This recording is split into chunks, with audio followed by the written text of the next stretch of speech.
It's Monday night, it's In the Know, and good evening to you. Brought to you by the Racing Post and Coral. As you well know, this is the Cheltenham Preview Show, the final Cheltenham Preview Show in a fashion, because by the time we get to this time next week, well, we'll know who's running on day one and day two, and we'll be getting overexcited. We'll be going through those slips, trying to imagine what the payouts are going to be and what we're going to buy by the end of the week, and who's going to be crowned in the championship races. And I mean, I'm just excited thinking about it already. But we've still got, of course, a week to go, and we've still got one more Monday night show to go through. We'll be looking back at the weekend, looking ahead to a few of the big races, and we'll be delving into those handicaps, which I'm sure you at home have been going through with a fine-tooth comb. It is, as ever, live and interactive. If you haven't done already, press that thumbs up and give the stream a like, and let's crack on with it, shall we? Because honestly, what do you call this?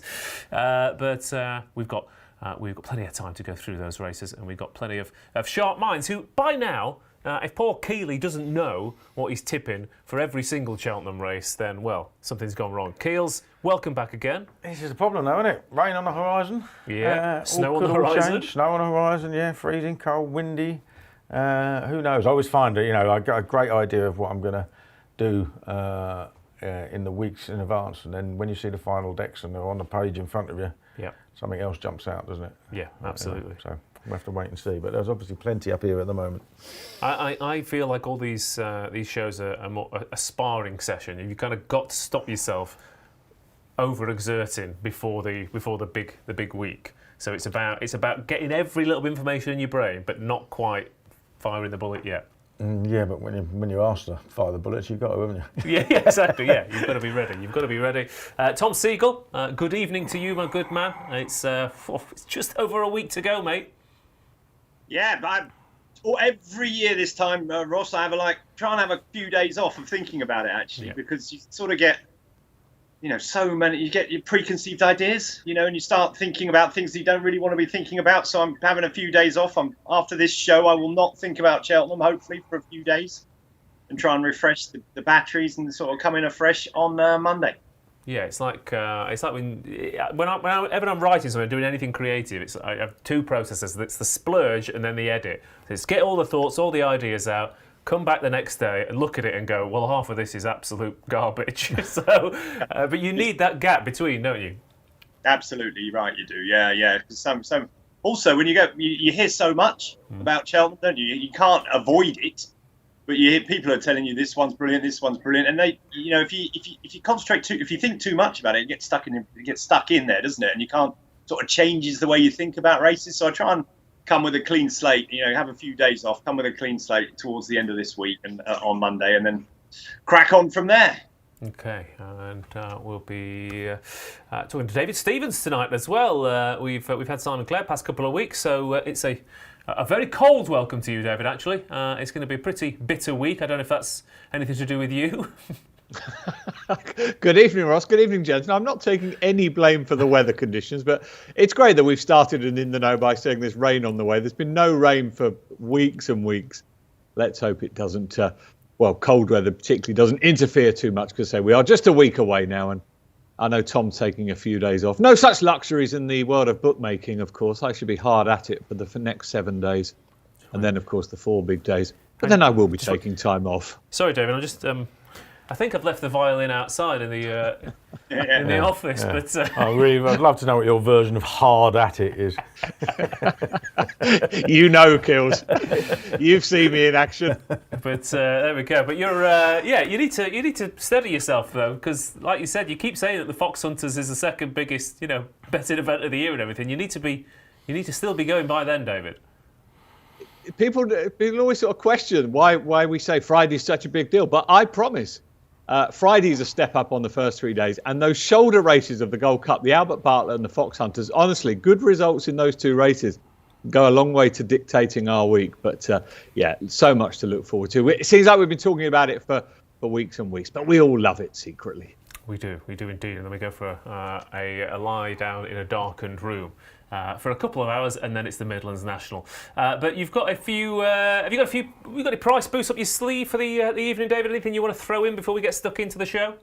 Absolutely. Got loads of random specials throughout the evening that won't fit in with the running order at all, but let's not worry about that. Start with a couple of price boosts. The money has finally come in the last 24 hours for Facile Vega. I don't know who these people are keeping the faith. Clearly, the rumours are coming out of Ireland that Paul Townend's going to ride this one. Facile Vega now a 2-1 shot, but for the next 2 hours, till 8 o'clock this evening, 11-4 Facile Vega. And fast forwarding ahead to next Friday in the Mayor's Chase, a really good Mayor's Chase in prospect. Allegri de Vassi, like Facile Vega, trained by Willie Mullins. That one is currently 13-8, but for the next couple of hours, 2-1, and they're both for a maximum of 20 quid. Okay, thank you very much for that, David. So get involved in those price boosts for this evening's show as well. And also, don't forget to sign up to the Members Club as well here at the Racing Post.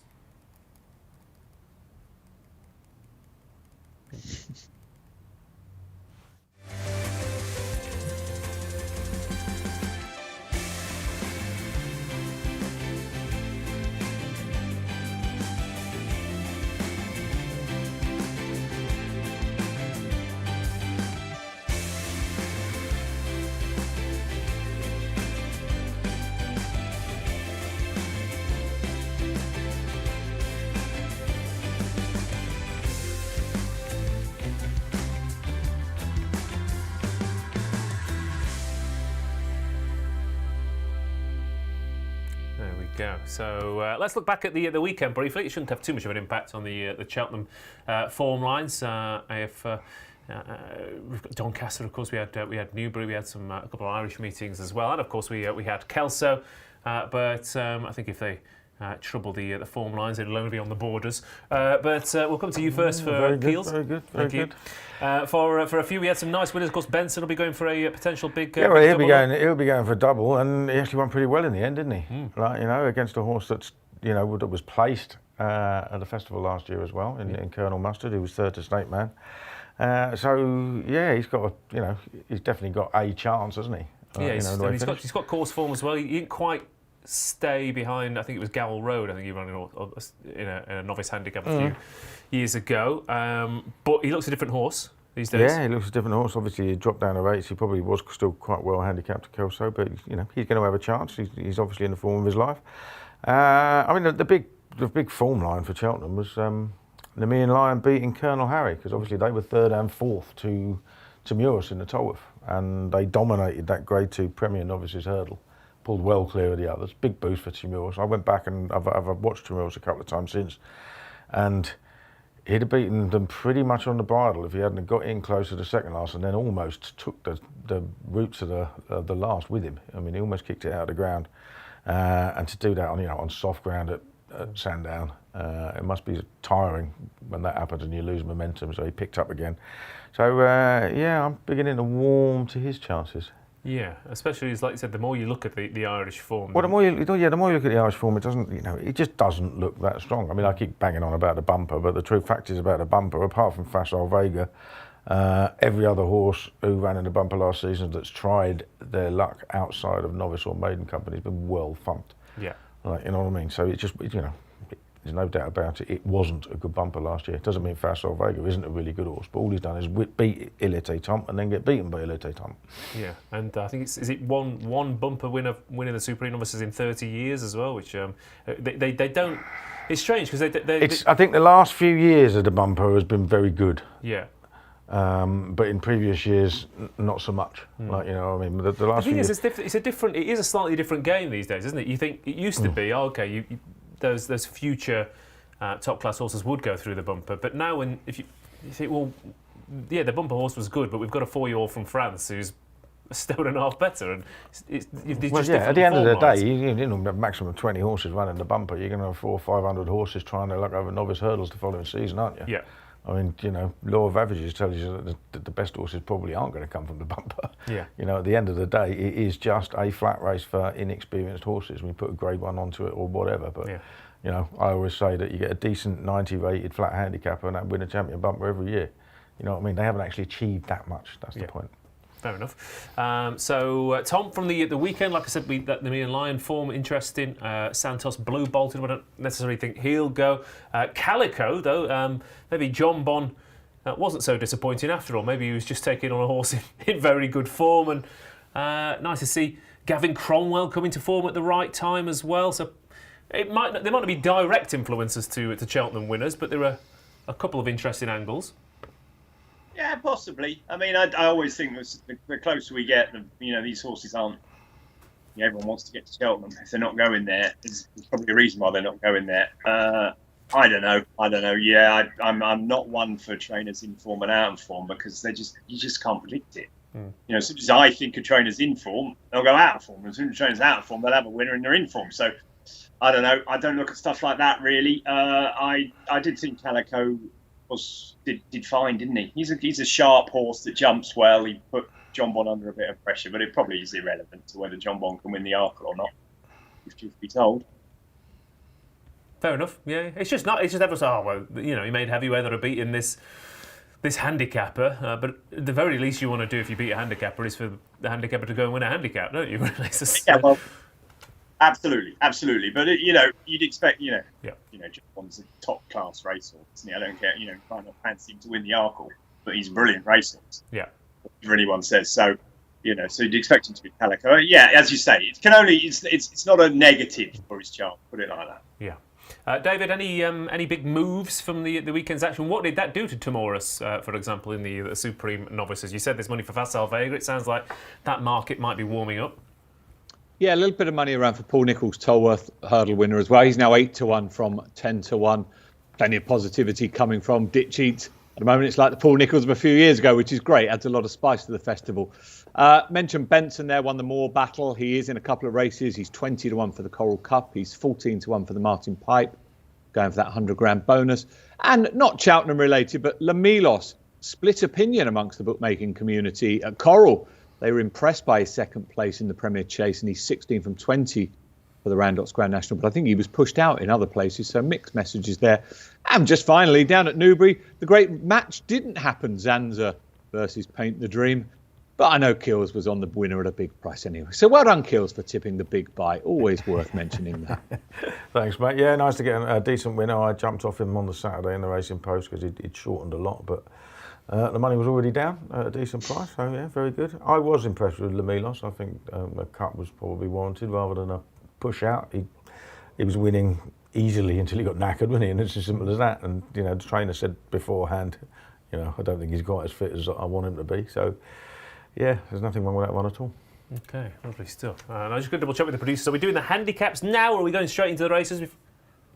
Yeah, we'll do the handicaps now. Okay, we've got a few races to preview coming up on tonight then. So get your thoughts in on the chat for the National Hunt Chase, the almost a 4 miler, the bumper and the mares Novices. But by far the most interesting development, of course, over the past week was handicap weights. And again, you can tie yourself in knots trying to work out what you're going to back without even knowing, as Kealy said, what the ground is like or even which races they're going to run in. But I think it's worth having a look at the obvious eye catchers at the moment in those races. We'll start off, I think, with the hurdlers, because again, they've got multiple entries, and I'll come to you and we'll try and piece together a few interesting horses, because I've got a few on my list that I'm fascinated to see where they're going to go, and I want to see how they match up with you two as well. So we'll start off with you, Keels. Obviously, you've got all the way from you've pretty much everything. You've got the county to the Martin Pipe to the Coral Cup to the Potemps. Yeah, I mean the Martin Pipe's the one that I really haven't made head or tail of yet, which is funny because it's the only race I've backed the winner of for the last 2 years. Yeah. But obviously I was massively into Campron last year for the Coral Cup, and the rain came and ruined his chance, and he only finished 4th, but then he came out and he thrashed a horse that was beaten in a photo for 2nd. I think he'll go really, really well again. He has been very well back because he was 25 to 1 a couple of weeks ago, and he's 7 to 1. He's just shortened and shortened. So is it a worry that exactly the same thing's going to happen again? Well, it's possible. It's funny, isn't it? Because you see this on the radio. They're talking about snow, they're talking about rain, and I'm still looking now. And I look at one website, and it's saying there's 20 odd mil of rain this week.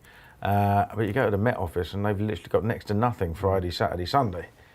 See, I always go with the Met Office, because if everyone else is like, it's going to be really bad, you go to the Met Office and they'll go, you've got 10% chance at 2 o'clock. Exactly, but that by far is the most accurate. They err on the side of caution, I feel. Yeah, of course. But I mean, it's so far in advance, we don't know, do we? I mean, that deluge that happened on the Wednesday last year was not on the radar at any stage in the build-up to the week, was it? So we'll have to wait and see. But I mean, if the ground is okay, he's got a massive chance.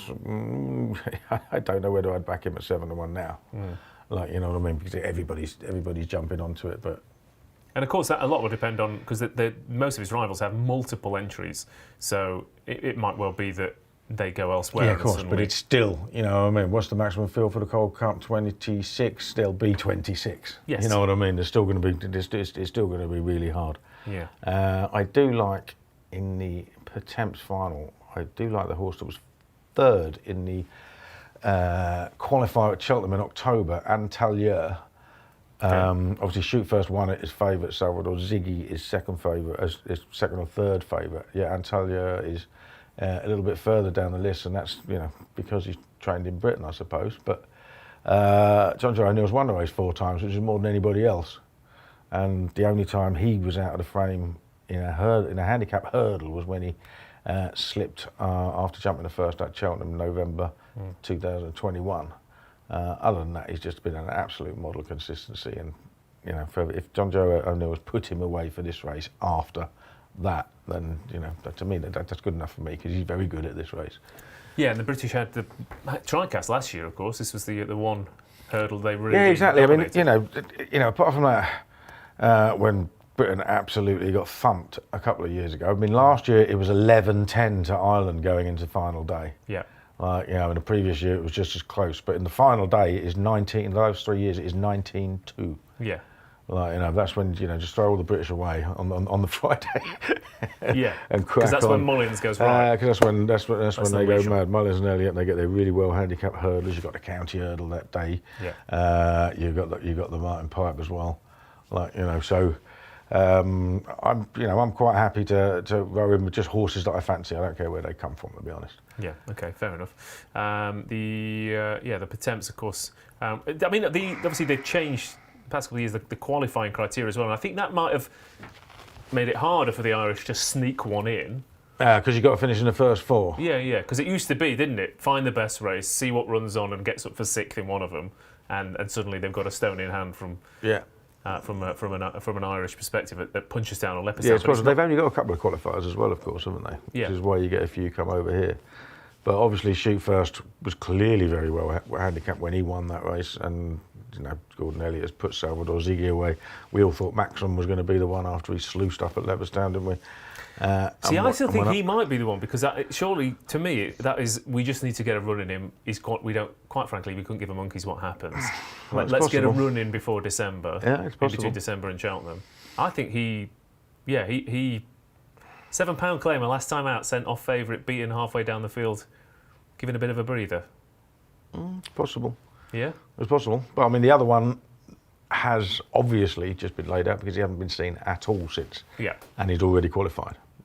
Yeah. You know what I mean? They're going to go. They want to go there with more than one chance, aren't they? Anyway, in these handicaps. Yeah, of course. And the more I look at the handicaps, Tom, the more I start to pick out. I go, Gordon Elliott's got Gordon Elliott's got one there, and another Gordon Elliott runner here. But again, that's Mullins and Elliott all over, isn't it? At the festival. But let's take those two races briefly: the Coral Cup and the Pertemps. Did you have any opinions on those?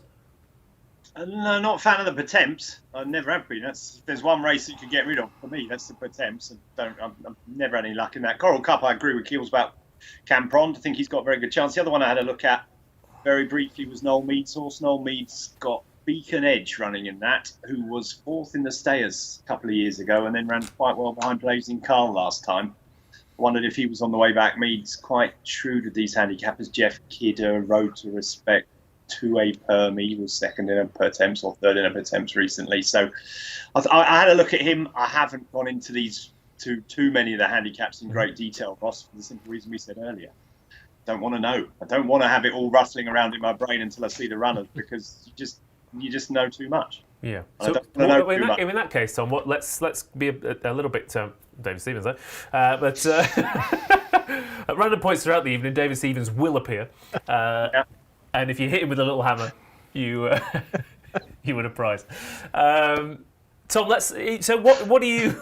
In terms of the handicap hurdles, then, what are you looking for next week? What are you going to sit down? Is it because over the past few seasons, again, if you weren't a Grade 1 horse, or you're not going to be a Grade 1 horse, you've not got a lot of chance these days, have you?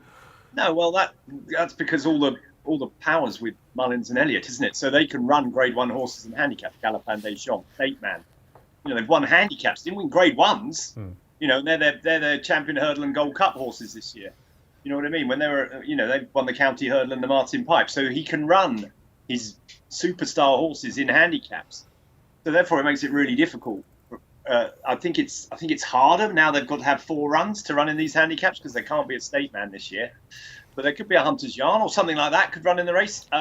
Who knows where these horses are going to go? It just makes it really hard to sort of have hard and fast ideas. I mean, I've got plenty. I've backed Korak Ram for the Ultima, for example. That's the chase. But I haven't really, I don't really want to know, because these big superstar stables, Elliott, Mullins, will have horses coming in there that we haven't even thought of, or I hadn't even cottoned onto, or hadn't been on my radar. Yeah. When I see, that's the one for the Martin Pipe, or that's the one for the County Hurdle. And therefore, you're sitting there and you're thinking, well, I thought, I don't know, Johnny Trainer down in, somewhere had lined one up for the County Hurdle, but he's got to beat Mullins' Champion Hurdle horse. It's just not going to happen. So these days, with all these trainers having so many horses and so many brilliant horses, I think it's really hard to be to sit down now and say, that's the one I want in the County Hurdle. Yeah. That's the one I want in the Coral. No, I mean, I think for me the most interesting thing is horses like, for example, 3-card Bragg is entered in the Albert Bartlett, the Martin Pipe, and the Coral Cup. And I mean, they could go Albert Bartlett, but they always have good horses in that, and also they don't win that race either. And you start to think, if you do need a Grade 1 horse in a handicap, in my head, I've got a horse like him popping out in a Coral Cup or a Martin Pipe and just galloping them into submission, but you don't know which one they're going to go for. And then you've got Mullins has got, again, that form line, that Spanish Harlem. He's got that Horitier, that was really impressive, I thought, the other day. And then again, the Elliott horses, you've got, look, Zanna here, for example. I was looking at Zanna here thinking this horse was third in the Champion Hurdle last year, and he's off 157 in a Coral Cup or a County. Yeah, what about Sharjah, Ross? Sharjah's been placed in 2 Champion Hurdles, won how many Irish, Grade 1s in Ireland. He's going to run in I would imagine he might run in the County Hurdle. But we don't know. So it's really hard to do. I'll be very, obviously with this non-run and no bet stuff, we can have bets, but on these horses. It's not the end of the world, but it sort of changes the nature of the race. I like looking at the way the race is going to set up, who's going to be top weight, these sort of things. Charger runs in the county hurdle. It's a massive chance, isn't he? Just like, what was the other two that he won it with? Wicklow Brave and something else. I can't remember. Arctic Fire. Arctic Fire. Yeah. Was it Blur Berry or Silas Emery or something? But there's always one, isn't there, that's running 5 listed or graded hurdles, and you go, actually, you know what? 145 is a nice mark. And and they do it in Galway hurdles as well. They've got such a good record in these races when they target one at, from the top of the weights that, it's really hard at the moment. But there's plenty I fancy. Don't get me wrong. I'm not looked at them and not. Yeah. But I think that when you get to the day, things are so much clearer and so much easier to make a decision.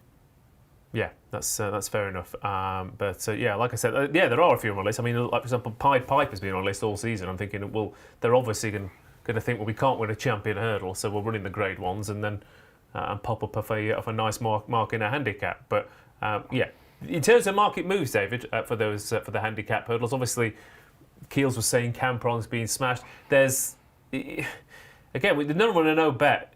You could you're going back for 3 races, but it is tough. I remember backing Heaven Help Us a couple of years ago and saying, I really fancy this one, and ended up getting a shorter price than she went off in the race. So it is tough, but people right now think they'll have found a few. And can you tell us what they think they've found?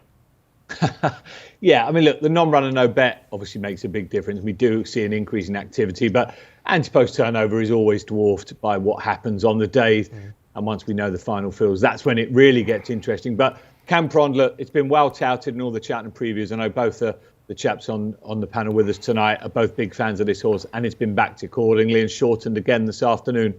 7-1 joint favourite now with Run for Oscar in the Coral Cup. Beacon Edge, one Tom mentioned there, is a 16-1 shot for that race. Kilsy's, was it Antala? Forgive my pronunciation. The Potemps is a 12-1 shot. And what was the one in the county? Sharjah, 12-1 in the county hurdle. So, yeah, look, I mean, there's going to be loads of moves next week. There's going to be loads punted once we know the final field. But it just, talking about the Irish domination, again, I didn't realise on that final day just to the level they've dominated. And we are betting, obviously, on all sorts of things. The Presbyterian Cup is well, not even a match. It's so one-sided. But more than 20 Irish winners next week. Was 11-4, is now 100-30. And you look at the strength that Willie Mullins and Gordon Elliott alone have. That more than 20, 100-30. I would like a price on Mullins to win 5 or more on the Friday, please, David. So, just if you I will have that price for you next Monday. Perfect. Lovely stuff. Just a quick one, Ross. What about I like the old top jockeys and top trainers thing. I thought Paul Townend was, he's a shorter price to be top jockey than Constitution Hill is to win the champion hurdle. I thought that was very short. I thought Nico de Boinville had a chance at around 10-1. I think he's got the 2 shortest prize favourites, isn't he? Constitution Hill and Shishkin. He's got Lucia, who's a shorter price than anything Townend's riding, I think. Marie's Rock. Yeah, he's got Marie's Rock, maybe Epatante if they split races. He's got the choice of the per attempt. Just thought that was a very short price. I saw someone was 1.5, I think. Well, they are splitting races. I looked today. Epatante's no longer in the mares. She was never in it. He forgot to enter her, so he's got to supplement. Right, of course. Okay, that did confuse me a little bit earlier. I was thinking, okay, right, fair enough. Well, there you go then. Okay. Although this is, after you do your preview nights, and like you said, Tom, you've got to put a filter on, haven't you, and selectively go, okay, I'm going to ignore most of this. But did one with Barry Geraghty last week, and he kind of said.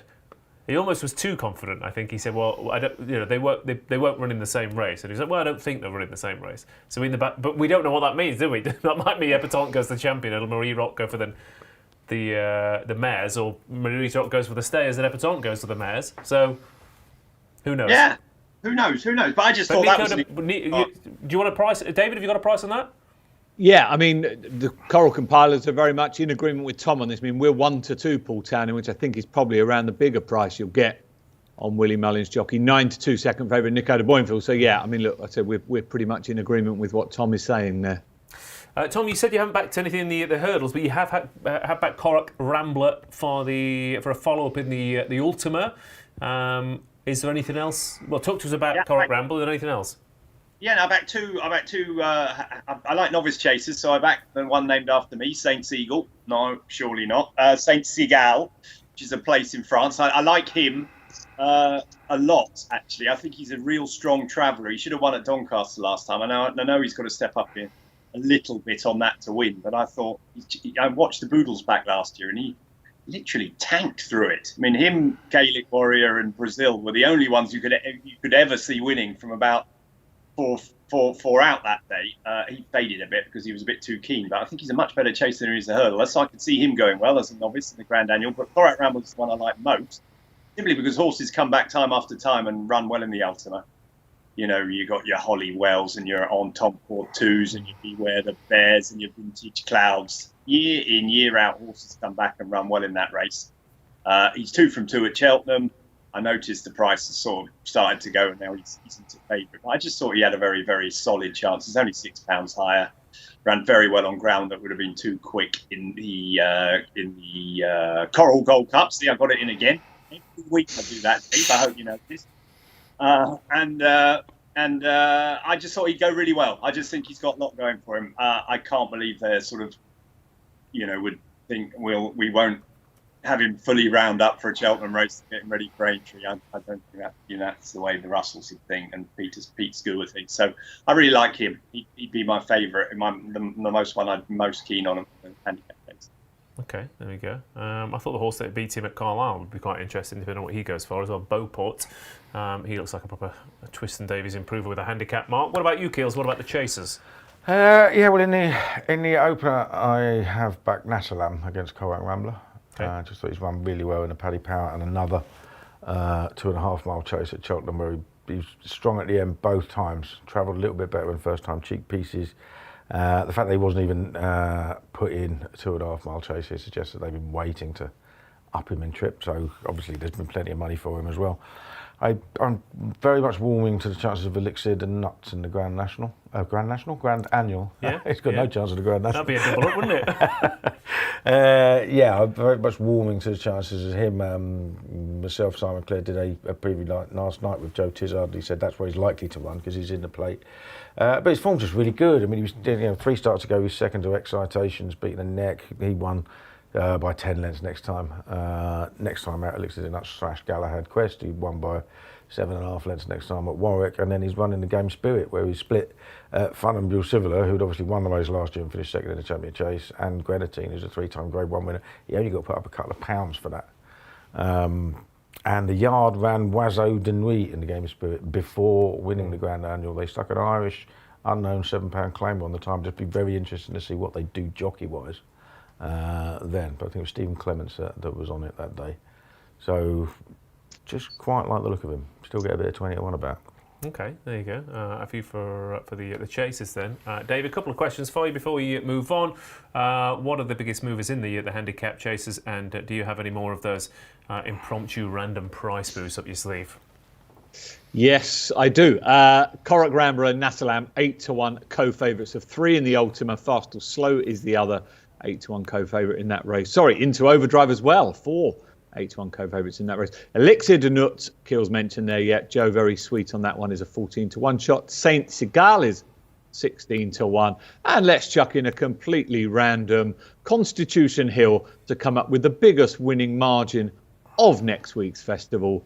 7-1 from 6-1. So Constitution Hill. What did he win the Supreme by? 28 lengths or something? 22, I think it was, wasn't it? Yeah. 22. A repeat of that would probably win this market for him. 7-1 Constitution Hill, biggest winning margin of the festival. Okay, and if you could get a price on Elixir de Nuts to win the Grand National and the Grand Annual as well, that would be great. Right, let's have a look at 3 more races we're going to have a look at then before we go away and. We'll probably do other stuff, but Tom's going to go for some long walks, I think. But we'll start off with the National Hunt Chase. Of course, was 4 miles, not quite now. But Gaillard de Maynil is 11-10. Ramiz is 130. Churchstone Warrior is 11-2. Marlow Mission 6-1. Chemical Energy 7. City Chief 7s. Mr. Coffee is 8-1. Manila Crooner is 10s, and it is bigger prices. The rest then here for a race that completely cut up last year, of course, where Statler hacked around and bolted up, and I think it's probably more likely that there's more horses in this race this year that you can say, OK, we're pretty sure they're going to go for this one. But we've got a second season novice in the shape of Gaillard de Maynil, who is going to think this lot are a bit undercooked compared to the horses he usually runs against. Well, yeah. I mean, he obviously carries the best form into the race, isn't he? But he's not what you'd call a winning machine, is he? No. Fair. One from 8 over fences. I mean, if I'm going to have a bet in a short price, I mean, obviously I put him up earlier in the season when he was a bigger price before the start of the season, but and he has won his Grade 1, albeit a very weak one, but also albeit against one of the horses that's not far off in the market, in the list in the market. So he's got the best chance. I don't think there's any doubt about that. I wouldn't back him at the price he is now, which is what I was basically saying. I would take a chance each way on Gordon Elliott's Chemical Energy, who thrashed Mile and Mission by the best part of a fence at Cheltenham in October. Now, I know Mile and Mission probably wasn't at his best that day and is a hell of a lot better than that. There's not that much between them in the betting now. But Chemical Energy came out and ran at Nace last time as a warm-up, and in the end he got beat a long way, but he was challenging for the lead 2 out in the race won by the Devil's Coachman, and he just got tired and eased straight after the last, basically. So trainer said afterwards, it's all about going to Cheltenham. You've got to remember, he's won it 4 times. Would have been 5 if he hadn't been suspended for when Galvin won it. Mm-hmm. So he prepares a horse for the race, and this has been the one that's been in his mind for it all the time. So that's good enough for me. Okay, there you go. Chemical Energy is a 7-1 shot to Tom. And again, very contrasting profiles for a lot of these, because again, a few years ago, you'd have horses who had 7, 8, 9, 10 runs over fences coming and winning this and just grinding it out and outstaying the rivals. Last year, of course, it was a bit different with Statler. And this year, you've got an incredibly experienced Grade 1 chaser at the head of the market, and the rest of them, I mean, there's 2, 3, 4 runner novice chasers here going, yeah, sure, we'll have a crack at the 4 miler. So it's a very different feel than what it used to be only a handful of years ago.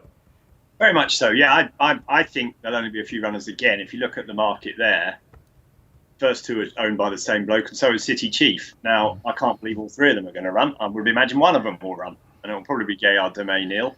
Marla Mission doesn't seem to like Cheltenham, I don't think. He was well beaten in the Yawa Bartlett last year, and then ran bad behind Chemical Energy. I mean, he ran terribly behind Chemical Energy last time. Mr. Coffee never wins, whoever you run him against, I don't think these days. So, I don't think it's going to be that strong. I'm with Keels. I think Chemical Energy's the profile horse. He's the one that you sort of expect him to put in a career best. I think the better the ground, the better chance he's got. I also think Churchdown Warrior, there's nothing wrong with him at all. He was a good hurdler, actually. The more I look at him, the more I think he's going to run really well. And he ran the 10 up. He put in it, he beat Marla Mission that day. I didn't expect him to beat Marla Mission that day, and he did. And I think he's going to improve again for stepping up in trip. So, obviously, Gaillard de Maynil is light years ahead on form, but he doesn't win, 11 to 10. You see chase races every week, don't you? And you sort of think, I was the Greatwood on Saturday, for example, so many horses. It was only about 7 in the race, but only 1 or 2 got in any sort of rhythm from an early stage. And that's what happens in chase races. If Gaillard de Maynil knocks one or nudges one or whatever, everything changes very quickly. He is the best horse, and he has got the best form. But 11 to 10 is, 3 miles, 6 furlongs around Cheltenham. He's not for me. So I'm in the Chemical Energy camp with Keels, but I do think Churchdown Warrior's got a chance too. Okay, yeah. Churchdown Warriors an 11-2 shot, Chemical Energy 7-1. Yeah, I mean, I'm not going to back him now at 11 to 10, but he's run his Grade 1 record in hurdles and fences is first, second, first, third, second, first, third. He's run 3 times over 3 miles or more. He's won a Grade 1. He's finished 3rd in the Brown Advisory behind L'Empresse and Ahoy Signor, and he's finished 3rd in an Irish National. So if he doesn't knock one, Tom, he should destroy these. But like you said, you just don't know, do you? You just don't know. Well, I think you're exactly right. I think he's much the best, but it's just a price thing, isn't it? I mean, it's probably me being me, and I don't like backing horses at that sort of price at Cheltenham. Now, maybe I'm an old, getting too old, and I should need to concentrate on what the new modern type of Cheltenham is, and that these sort of horses win, like we saw last year with Statler. Spent hours going around trying to say I didn't fancy Statler, when the truth of the matter is, you do think Statler and Gaillard de Maynil are the best horses, but you're looking for something else, and maybe I should get off that horse and ride a different one these days at Cheltenham, but it's something that I've always done all my life. So I'll be with Chemical Energy and watch Gaillard de Menil win from. Okay, well, it is an amateur jockey's race as well, Thomas. If you want to get on one of these horses, maybe give someone a ring and have a go. But the champion bumper we'll get to in a second. But just quickly, David, any insight market moves or anything to mention for this race? Milena Kruner's been nibbled at today, 14s into 10s. Another one for Gordon Elliott. He does seem a bit of a thorough stayer, so you can see why there's the support behind that. Now, Elixir de Nut probably won't win the Grand Annual and the Grand National, but Gaillard de Menil could certainly win this and the Grand National. He's only a 16-1 shot for the big Aintree race.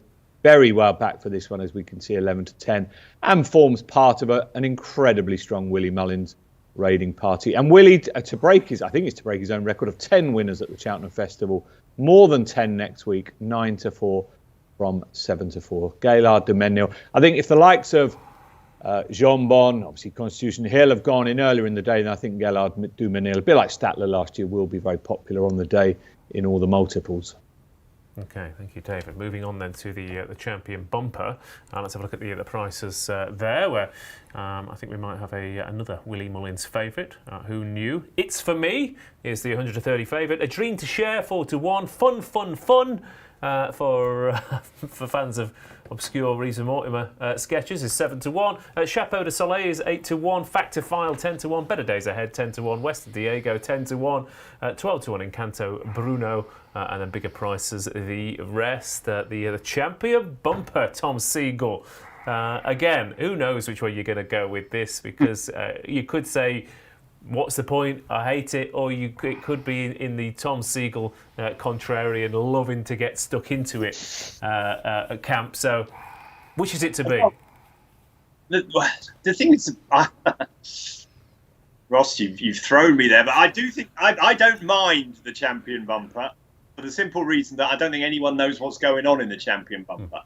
So I think that gives punters a charm, because if Willie Mullins doesn't know which one's his best champion bumper horse, he did obviously last year, but in the years gone by, it's six strings that won this race from Willie Mullins. Then how the hell is anyone like us going to know? But I do, in the years gone by, before Facile Vega came along and Sir Gerhard, in the old days, I liked it as a betting race because it suited my style. It suited my way of watching horses and trying to project ability onto what I'd seen. These days, with Facile Vega and Sir Gerhard, it hasn't looked like that. However, I think this is a throwback to the old style champion bump, because I don't think the Willie Mullins horses are that good. Myself, I think. Yeah, that's the thing. Again, I often look at the numbers. Well, I always look at the numbers first. And previous years, past few years, you thought, oh, okay, there's 3 or 4 clear standouts, but they're all in this same little patch of ability so far, aren't they? Yeah, well, I think A Dream to Share is by far the best bumper horse I've seen. You know, he's a flatbred horse. He's by Muhara, and he's a half brother to Raise You. He's a properly bred flat horse who has looked really good, and he thrashed all the horses. He thrashed seven winners. I think there were 8 runners in the race, and 7 of them had won bumpers, and he thrashed them at Leopardstown over Christmas at the Dublin Racing Festival. I think he's by far the form choice. I think he's miles clear of anything the Mullinses have got. If he was trained by Willie Mullins, I think he'd be 7-4. He's not, and so he's 4-1. I think 4-1 is still probably a bit too big on what he's done. I think he's clearly the best. Of the Willie Mullins ones, I think, they've all won their bumpers. They all look fine, don't they? Who knows? I thought the other one to consider was Encanto Bruno for John McConnell, just simply because I like the fact that he came and had a snifter around a word, isn't it? Snifter. I haven't used that for a long time. Loved it. Absolutely loved it. around Cheltenham back in November. Tom Skoo rode him. I don't know what Tom Skoo's told Dave Stevens. You'll have to ask him, but he looked really good that day. He's 3 from 3. Derek O'Connor knows a lot about the point-to-point scene. He was keen on him when he did one of those Racing Post columns the other day. So they'd be my 2. Listen, Willie Mullins might well win it, but I don't think any of his horses are standouts by any stretch of the imagination. And I'd much prefer A Dream to Share's form, and I think Bruno will go well too. Okay, Dream to Share. Yeah, he should be running the Queen's Vase a few seasons ago. I don't mind the champion bumper on pedigree. Is there any point in asking you, Keels? Not really. I agree with Tom. Bumpers are not my favourite thing. I certainly don't see the point in graded bumpers because, like I said, they're for inexperienced horses. I do think Dreamless Chair's got easily the best form. Tom Skoo was quite complimentary about Encanto Bruno yesterday, and I wouldn't rule out Queen's Gamble running a big race back at Cheltenham. I know she got beat in Market Raising, but she's 1 or 2 races at Cheltenham by 10 lengths or so, and that'll be it for me. I won't be punting in it, I don't think. No, fair enough. David? Yes, the preview that Kills referred to last night with Joe Tizard and Tom Scudamore can be found on all Coral social channels. So one to watch after this finishes, of course. Yeah, Tom was quite sweet on the John McConnell horse. This A Dream to Share is every year there's a horse that really gets latched onto all these previews, and this is the one this year, this Dream Share. Everyone's saying it should be favourite. Now, it's not currently favourite with Coral. I think it might be elsewhere, 4-1, but wouldn't be a surprise to see it start favourite on the day. I thought fun. Looked every bit as good as Willie's other one. It's for me. That one won at the Dublin Racing Festival as well. And Queen's Gamble, that would be some story to win for Oliver Sherwood. I think I would happily cheer that one on, even without any money on it. Okay, there we go. As the champion bumper for you then. And one more race we're going to look at is the Mayor's Novices Hurdle. We're ahead of Cheltenham next week. There's a lot of races, isn't there? The more you look at it, there's just a lot of races, a lot of options for every horse. Lucia is 6-4 favourite. Ashrow Diamond is 3-1. Night and Day 7-1. Lot of Joy 8-1. You Wear It Well is 8-1. 10-1. Magical Zoe. Princess Zoe, of course, is 12-1. As is Helka du Taber, and it is bigger price as the rest. Maybe Princess Zoe and A Dream to Share. Like we're at Cheltenham and then rock up at Royal Ascot together as well. But the Ryanair Mayor's Novices Hurdle. Now, normally, I thought I would go through this race, Keels, and go, wait for the day, and I don't really fancy one here. But I kept looking at Ashrow Diamond, and I kept thinking, this is going in all the each ways for me. Yeah, it's possible. I mean, I just had to look through the big race entries and find out when this silly race was, to be honest, because I don't like these mares races. I'd rather not bother with them. I mean, Ashrow Diamond, I thought she made a bit of a meal out of winning last time, when she beat Jatara. So she's short enough now, isn't she, I suppose, but she's probably solid place. I mean, Lucia, is there any chance of her running in the Supreme? She's quite a short price, isn't she? She's about 5-1, isn't she? Yeah, I mean, it shows you how well thought of she was. I mean, she can kick a hurdle out of the way, but she's now got to change her gear. So I think she's by some margin the most likely winner. I think if there's one that's overpriced, is it not You Wear It Well for the Challow form of Hermes Allen? I mean, it's worked out really well. She came out and bolted up further. She went clear at Sandown last time. Yep. I think she'll go well. I think I'd imagine if it's quick ground, it'll be, it might be a bit quick for her, but I think she's still quite talented, especially at mare's level. Okay, fair enough. There's You Wear It Well. That is an 8-1 shot, Tom. But yeah, looking at the speed figures for Ashrow Diamond, they were right up there. She did make a meal of it last time out, but I quite like horses where things don't really go to plan and they still manage to win. And they hacked about, and I think she would have preferred a stronger pace. She got caught in a pocket. Danny Mullins had to really ask her to go over that final hurdle, but she still managed to win and was pulling away. And again, the horses she was running against at Leopardstown and Fairyhouse are all favourite and second favourite for. Well, she might actually have finished in front of Villette Thomas. She'd been put in a race a couple of runs ago at Leopardstown. Yeah, and you could have the Supreme 1, 2, 3 for all the horses who just finished ahead of her. So I thought she was really interesting, Tom. Yeah, I agree with you. I mean, she's got the best form, I think, hasn't she? Lucia's got the potential, undoubtedly got the potential. Her bumper win at Sandown was something to watch, wasn't it? And then I thought she jumped pretty well at Newbury. She wasn't so good at Exeter last time, but she's got a lot of ability.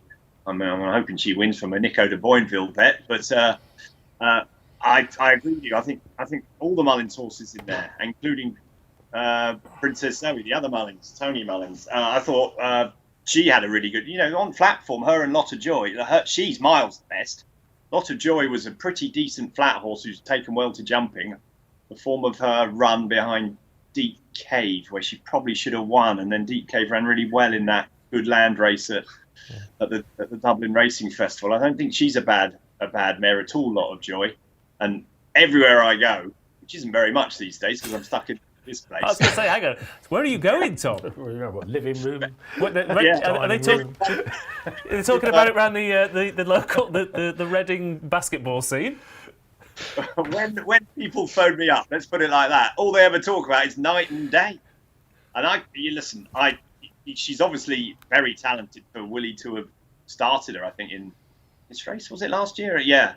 And she didn't show much, but I think they think a lot of her and they think she's going to run really well too. So I'm with you. I think Ashro Diamond has the best form. I think You Wear It Well if it was 2.5 miles, I'd be all over You Wear It Well. I'm just slightly, if what was it? What was I reading today? 68 millimeters of rain. 6 millimeters of rain hit the track. She'd be interesting with a bit of giving the ground. But I just like flat horses in 2-mile jump races. I always have, especially if the ground's good. And if Lot of Joy and Princess Zoe turn up, I will be interested in them. Okay. David Stevens, what are you interested in? I'm interested in what forecast Tom's in. Is 6 mil or 68 mil of rain? Because there's quite a big difference between the two. Yeah. 68, there was lots. Someone was I read a tweet on Twitter saying that it was 68 mils of rain. Yeah, it's not going to happen, is it? That's what you hear. You sure you haven't just made that up? I don't know. I'm going to start gathering animals together, I think. I can't see anything on it. But, anyway, never mind that. Never mind. David, if you haven't got anything nice to say, David. No, I was just intrigued by that. This race, yes, Lucia did look really good when winning at Newbury back in the big Coral Gold Cup weekend. 5-1 for the Supreme Novices, but she'll run here, won't she? Unfortunately, she's got the option for the easier race. I'm sure they'll take it. You can't blame them. I just love, Princess Zoe, a great Group 1 winning flat horse. Now, okay, she's just had that one run where she's dead heated, but if she takes to it at Cheltenham, I can't let a Group 1 horse go unbacked at 12-1. But yeah, the front two in the market both look very solid. And as Tom said, Nico de Boinville, this would be another one for him. Potentially another short price favourite for Nicky Henderson. Be some double, wouldn't it? Princess Zoe in high definition, winning races at the Cheltenham Festival too. Group 1 flat horses. Okay, well, they're the 3 races we're going to look at. There's loads going on in the chat. Everyone is clearly gearing up, but quite frankly, I can't decipher anything to read it out. But good evening to everyone who has been watching. A couple of things before we go. I'm not going to ask you the best bet right now, Keels, but what I want to know is, since we were last on, in the last couple of days, what's the one horse that you've kind of gone, okay, I think that's starting to solidify as a horse I really fancy? What's the newest one in the list? Elixir de Nuts in the Grand Annual. Yeah, that's the one that's really Starting to like him, yeah. Okay. Just think he's in the form of his life and all his forms working out well. Okay, very well. Tom, same question to you.